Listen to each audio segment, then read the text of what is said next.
नमस्कार, मी पंजाब डक। आज आहे 31 मे। मी जात आहे पैठणला आणि पैठणला या ठिकाणून मी म्हणलं होतं ना 31 मेला सूर्यदर्शन होणार आहे, तर पाहू शकता सूर्यदर्शन झालंय।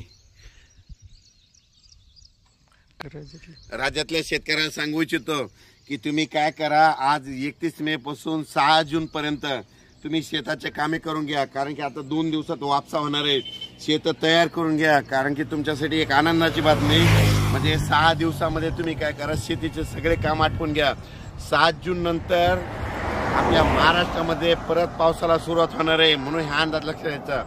7, 8, 9, 10 ला असं दररोज वेगवेगळ्या भागात पाऊस पडणार आहे, म्हणून हा अंदाज लक्षात घ्यायचा। ज्यांना हळदी लावायचा त्यांनी हळदी लावू शकता, ज्यांना मूग पेरायचं तर पेरू शकता, कारण की मूग पेरल्यानंतर उगवतं। जर लवकर पेरणी केली तर त्या मुगाला खूप चांगला उतार येतो। उडीद पेरायचं असलं तर ते देखील पेरू शकता, कारण की जमिनीमध्ये तुम्ही पाहू शकता 1-1 फूट 2 फूट ओल आहे, इतकी ओल आहे, म्हणून हे अंदाज सगळ्यांना लक्षात येतात। पण राज्यातल्या सर्व शेतकऱ्याला सांगू इच्छितो, सगळ्यासाठी महाराष्ट्रासाठी आनंदाची बातमी।